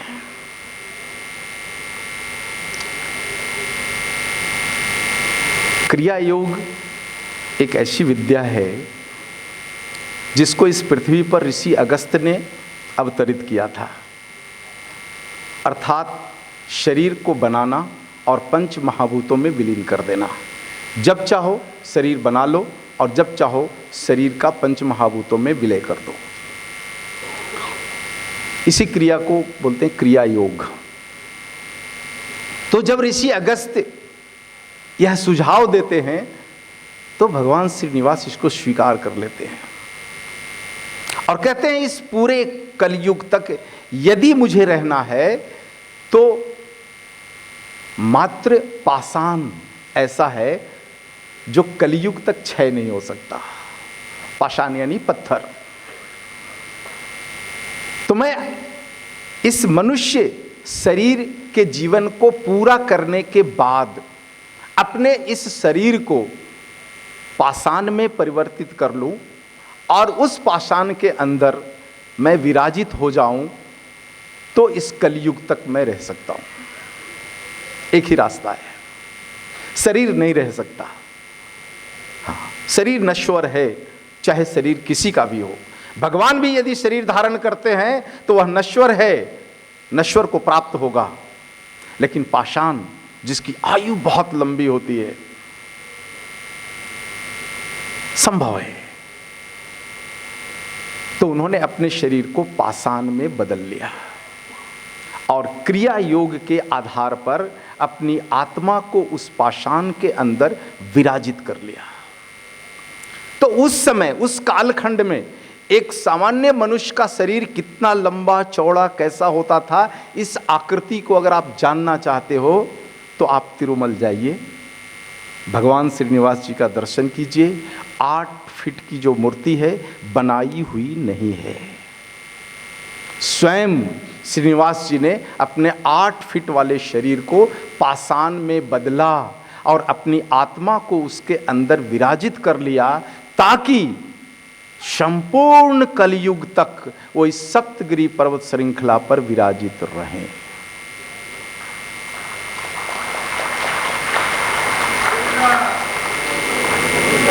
गोविंदा गोविंदा। और फिर प्यार से लोग उनको गोविंदा कहने लगे और अभी तक हम गोविंदा के नाम से जानते हैं। इसमें समय की जो अवधारणा पर हम बात कर रहे हैं, इस पर थोड़ा विचार करो। ये घटना कब घटी है? कलयुग के प्रथम सत्र में। कलयुग कब प्रारंभ हुआ है? 5125 वर्ष पहले। तो निश्चित रूप से ये जो पूरी घटना है, ये पूरी घटना बहुत लंबी नहीं है, अधिक से अधिक 5 वर्ष पुरानी घटना है। और इस विषय पर जो आधुनिक विज्ञान वाले जो बच्चे हैं ना, माइथोलॉजी वाले जो बच्चे हैं, या जो वामपंथी विचारधारा के जो बच्चे हैं, है ना, उनको बड़ा आश्चर्य लगता होगा कि कोई व्यक्ति अपने शरीर को पाषाण में कैसे बदल देगा और कोई भी आत्मा पाषाण में कैसे विराजित हो सकती है। जिन लोगों के मन में ऐसी भावना है, उनको मैं आमंत्रित करता हूँ। तमिलनाडु में एक स्थान है जिसका नाम है तिरुवन्नामलई। तिरुवन्नामलई का जो पर्वत है उसको दक्षिण भारत का हिमालय कहते हैं। तो आप दक्षिण भारत के हिमालय तिरुवन्नामलई में आप आइए। वहाँ एक संत हुए, बहुत लंबे समय की बात नहीं है, बहुत 10-15 वर्ष पहले की बात है। वहाँ एक संत हुए, उनका नाम है योगी राम सूरत कुमार। उनका जन्म उत्तर प्रदेश में हुआ, लेकिन उनकी दीक्षा केरल में हुई और ज्ञान प्राप्ति उनको तिरुवन्नामलई में हुआ। 20 फरवरी 2001, हाँ 20 फरवरी 2001 उन्होंने अपना शरीर छोड़ा। उनके पूरे दुनिया में बहुत सारे अनुयायी हैं। सभी लोगों ने निवेदन किया कि प्रभु यदि आप चल जाओगे, शरीर छोड़ दोगे, तो हम अपनी व्यथा और दर्द लेकर इस कलयुग में किसके पास जाएं? कौन है जो हमारा उद्धार कर दे, हमारी बीमारियों को हर ले, हमारे पारिवारिक संकट को दूर कर ले? वहां के ग्रामवासी उनका पांव पकड़ लेते हैं, आप मत जाओ।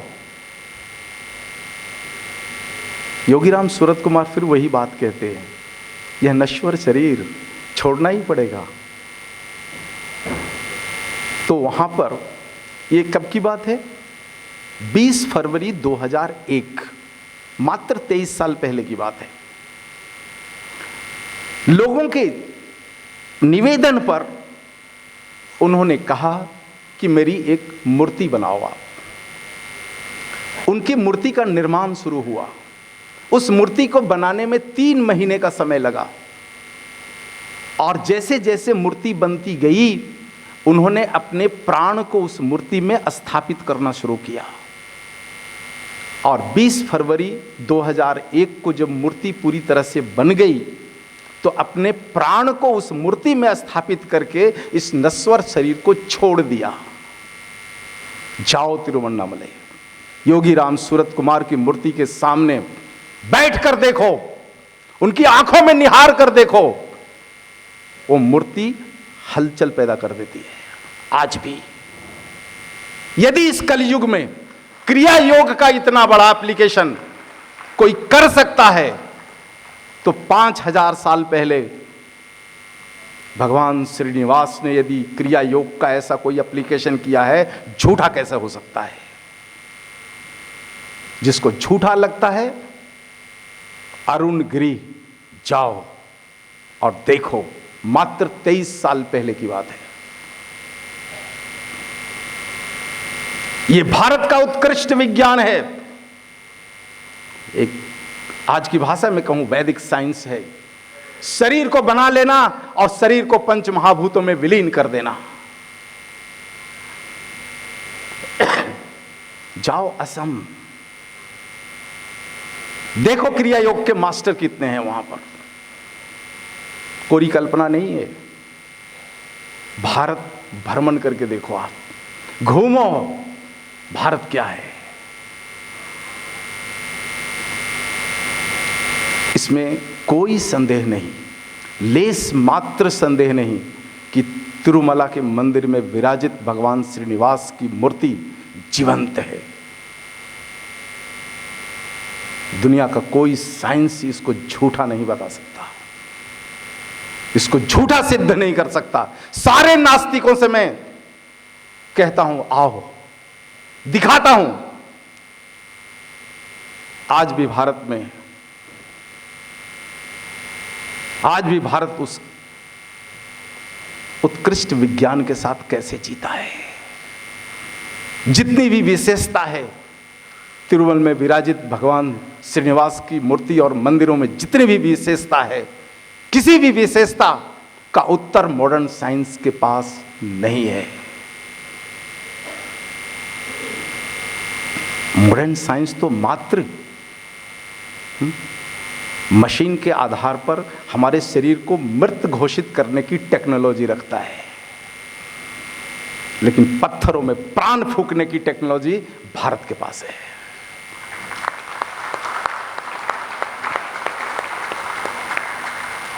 इसलिए इस कलयुग में यदि उस भगवान विष्णु जो सभी लोगों के निर्माता हैं, उनका शरीरीय स्वरूप का दर्शन करना है तो एक ही स्थान है इस जम्बूद्वीप भारत खंडे में, और वह है तिरुमला।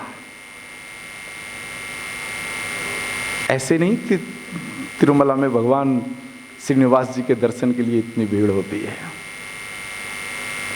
साक्षात हैं और तब तक रहेंगे जब तक कलयुग है। तो अब थोड़ा सा और समय लूंगा। वर्तमान में आकाश राज की जो राज्य सत्ता थी और भगवान श्रीनिवास का जो गृह प्रदेश था, ये किस स्वरूप में है। तो ये जो सप्तगिरी पर्वत श्रृंखला इसीलिए कहा जाता है कि 7 पर्वतों की एक श्रृंखला है। एक ही लाइन में 7 पर्वत मालाएं हैं और 7 पर्वत मालाओं पर जब बारिश होती है तो बारिश का पानी पर्वत श्रृंखला के नीचे जिस सरोवर में जमा होता है, उस सरोवर का नाम वर्तमान में पिच्चातुर डैम है। और पिच्चातुर डैम से एक नदी निकलती है जिसका स्कंद पुराण में आरण्य नदी के नाम से वर्णित है। आज उसको हम आरनी नदी कहते हैं। तो पिच्चातुर डैम से आरनी नदी प्रारंभ होता है और चलते हुए आज का जो वर्तमान एक छोटा सा शहर है गुम्मुडीपुंडी, तो गुम्मुडीपुंडी में पूर्वीय समुद्र तट में वो मिल जाता है। ये आरणी नदी को इतना पवित्र माना गया है स्कंद पुराण में कि भगवान शिव को साक्षात आरणी नदी के तट पर आना पड़ा, और एक बार नहीं 7 बार आना पड़ा। तो आरणी नदी के तट पर आप देखोगे तो बहुत पुराने 7 शिव मंदिर हैं। ये सभी भगवान शिव का पद चिन्ह है, और बहुत बड़ी ऊंची परंपरा रही है आरणी नदी की। आज भी आरणी नदी है, और आरणी नदी में जलधारा है। पिचातुर डैम से निकलते हुए गुम्मुडीपुंडी तक जो है, और पूरा जो ये क्षेत्र है ये भगवान विष्णु का पवित्र क्षेत्र है। गुम्मुडीपुंडी से लेकर पिचातुर डैम से लेकर के पूरी सप्तगिरी पर्वत श्रृंखला, ये पूरा क्षेत्र भगवान विष्णु का क्षेत्र है। और जब तक कलयुग रहेगा तब तक इस क्षेत्र का कोई कुछ नहीं बिगाड़ सकता है।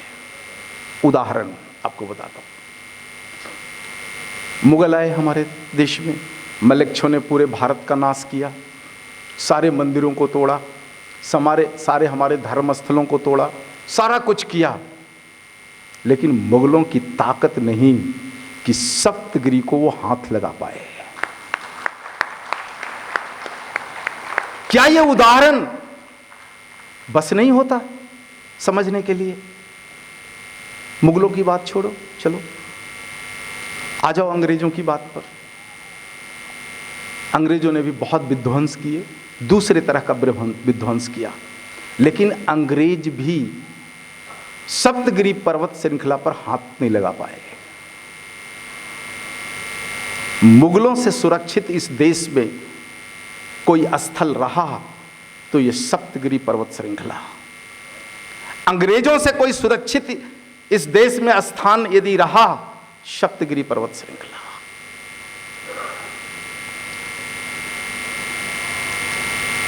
तो समझिए इस बात को, हमारे सारे धार्मिक स्थलों को मुगलों ने लूटा, अंग्रेजों ने लूटा। मुगलों ने लूटा और तोड़ा, दोनों किया। अंग्रेजों ने तोड़ा नहीं, लूटा, लेकिन ये दोनों आक्रांता सप्तगिरी में पांव नहीं रख पाए।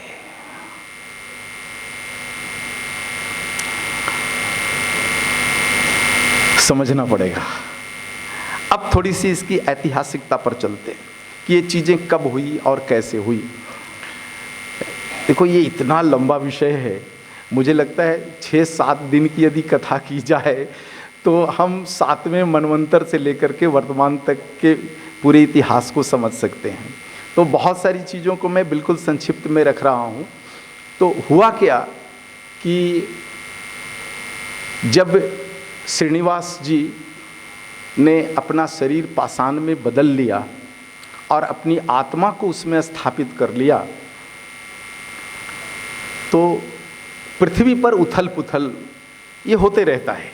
जब भी प्रकृति को पंच महाभूतों का संतुलन बनाना रहता है तो उथल पुथल होते रहता है, जिसको प्रलय कहते हैं।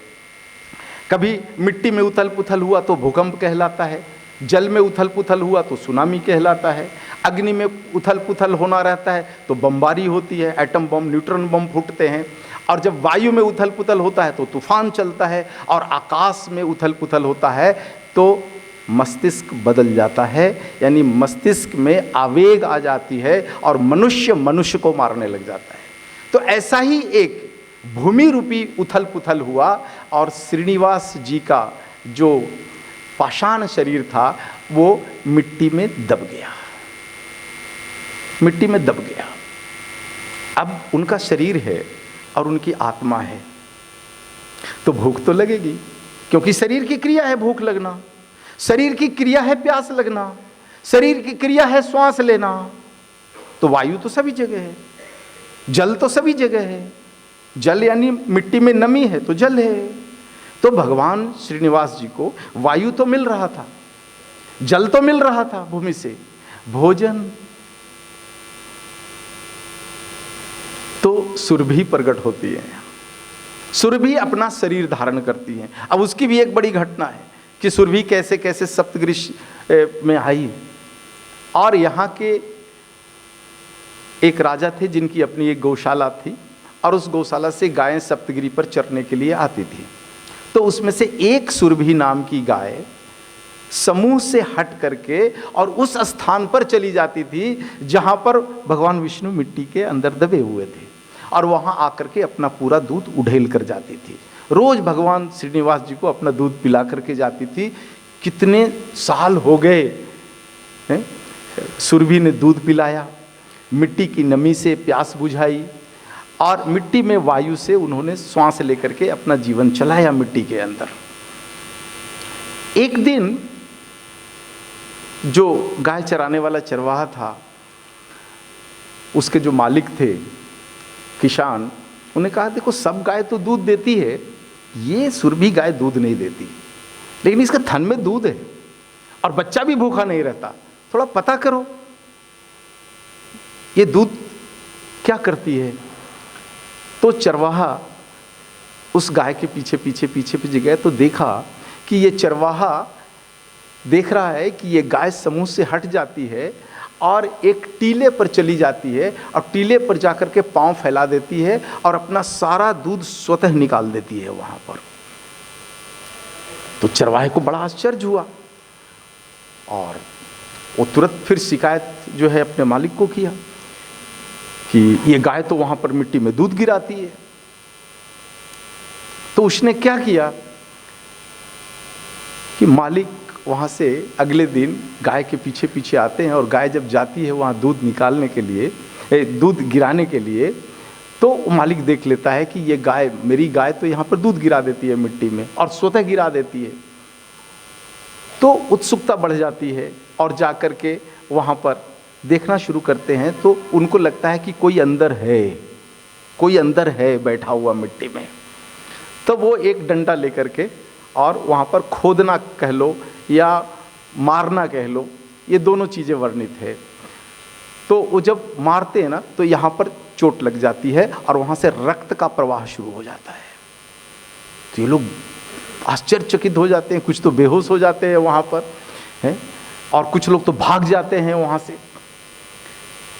तो ये बात जब यहाँ के उस समय के वर्तमान राजा को इसकी जब जानकारी मिलती है, उस समय जो है ये जो क्षेत्र है चित्तूर, ये द्रविड़ राजाओं का क्षेत्र था और चोल वंश का उस समय शासन चलता था। और ये बात बहुत पुरानी नहीं, 4वीं शताब्दी की है। अभी 20वीं शताब्दी चल रहा है ना, तो चौथी हटा दो, 1600 साल पहले की घटना है।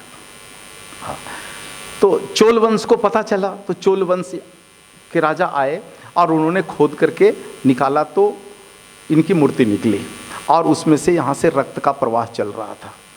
तो फिर वहाँ पर जो है वो लेप वगैरह लगा करके, और 4वीं शताब्दी में चोल वंशों ने उनके लिए मंदिर का निर्माण किया, और मंदिर का निर्माण हुआ। और उसके बाद धीरे धीरे चोल वंशों ने 4वीं, 5वीं, 6वीं शताब्दी तक यथासंभव जो भी हुआ मंदिर का निर्माण किया।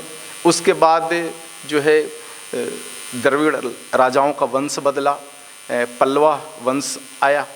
तो पल्लवा वंश ने फिर उसका विकास किया। पल्लवा वंश का विकास लगभग 1550 वर्षों तक चली, 15वीं शताब्दी तक जो है उनके अधीन रहा।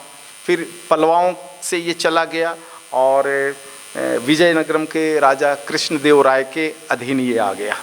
तो फिर कृष्णदेव राय जी ने मंदिर का बहुत बड़ा निर्माण किया। आगे का जो आप जाओगे तो मंडप वगैरह जो है, अन्नदानम का जो पूरी परंपरा है, ये सब कृष्णदेव राय जी और उनके परिवार के लोगों ने ये किया। तो इस तरह से जो है ये सारी चीज़ें हुई। और फिर ये एक ट्रस्ट में बदला। 18वीं शताब्दी में एक अलग ट्रस्ट था। फिर 1930 के आसपास, मुझे वो वर्ष ठीक से याद नहीं है, 1930 के आसपास जो है तिरुमल तिरुपति देवस्थानम ट्रस्ट गठित हुआ। और फिर इस परंपरा में जो है आज तक ये चीज़ें चलती आ रही है। लेकिन सबसे जो सोचनीय बात है कि किसी भी आक्रांता ने कुछ नहीं बिगाड़ा या किसी के बिगाड़ने की हिम्मत नहीं हुई यहाँ पर। तो जब तक कलयुग रहेगा तब तक सप्तगिरी रहेगा, और जब तक सप्तगिरी रहेगा तब तक भगवान विष्णु साक्षात अपने पाषाण शरीर में यहाँ विराजमान रहेंगे। इसीलिए भगवान श्रीनिवास को कलियुग का उद्धारक कहा गया है कि ये कलियुग के उद्धारक हैं। कलियुग में मनुष्य जीवन का या किसी भी जीव के जीवन का या किसी भी वनस्पति के जीवन का यदि उद्धार होना है तो भगवान श्रीनिवास के दर्शन से ही होगा। और जो उन्होंने अपने विवाह के लिए कर्ज लिया था, उसी कर्ज को चुकाने के लिए यहाँ पर दान की परंपरा है। कुबेर ने इतना पैसा दिया इनके विवाह में कि कुबेर ने कहा कि कलयुग तक आप पूरा कर देना इसको।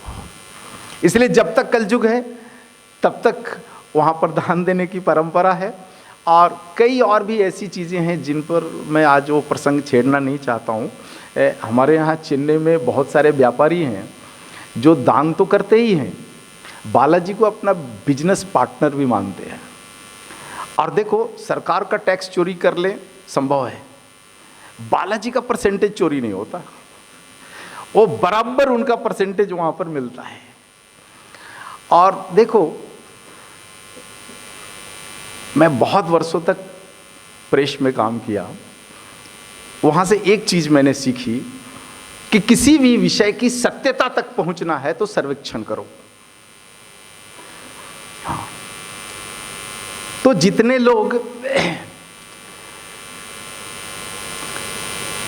बालाजी को अपना पार्टनर मानते हैं उन पर एक सर्वेक्षण करके देख लो। मैं आगे कुछ नहीं बोलूँगा। और आज समय भी पूरा हो गया है। हमारे बीच उपस्थित हैं जिनको मैंने अपने पुस्तक में ऋषि कृषि से संबोधित किया गया है, आदरणीय विजयराम जी। मैं आपसे निवेदन करूंगा कि आप मंच पर आएं और देखो, पूरे कृषि जगत को दक्षिण भारत में, विशेषकर आंध्र प्रदेश और तेलंगाना में, पूरे कृषि जगत को एक नया आयाम इन्होंने दिया है। और मैं निवेदन आज इसलिए भी कर रहा हूँ आदरणीय विजयराम जी से कि इन्होंने भगवान श्रीनिवास की जो पेंटिंग बनाई है, अद्भुत। यदि संभव, हाँ, ये जो पीछे पेंटिंग आप देख रहे हो, ऐसे ऐसे बहुत सारे जीवंत पेंटिंग इन्होंने बनाए हैं कि किस प्रकार से भगवान श्रीनिवास जी मिट्टी में दबे हुए थे और कैसे गौ माता ने उनको अपना भोजन, दूध दिया, पिलाया, और किस प्रकार से भगवान विष्णु और भगवती लक्ष्मी किस प्रकार से गाय को वंदन करते हैं, गाय की वंदना किस प्रकार से इन्होंने किया है। तो देखो, साक्षात सभी लोग एक बार बहुत तालियों से स्वागत करेंगे जयराम जी का।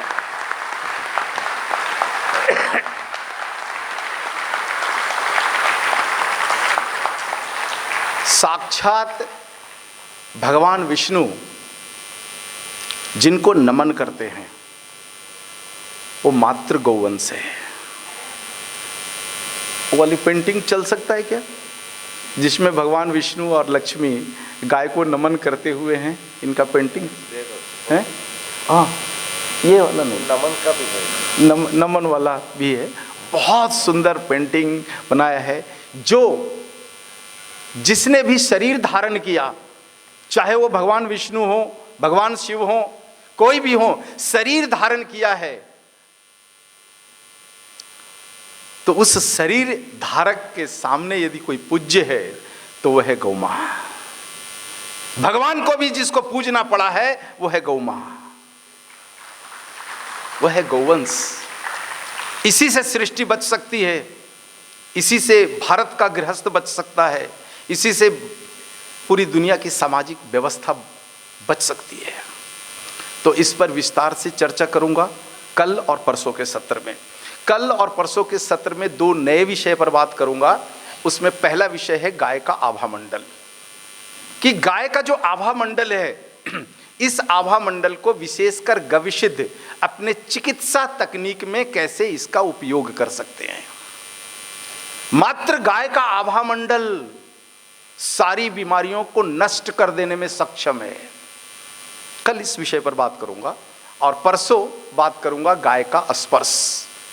यदि गाय को हम स्पर्श करते हैं तो क्या मिलता है, और चिकित्सा के दृष्टिकोण से यदि मरीज गाय को स्पर्श कर ले और गाय के किस अंग को स्पर्श करने से क्या मिलेगा चिकित्सकीय लाभ, इस पर परसों बात करूंगा। गौ स्पर्श।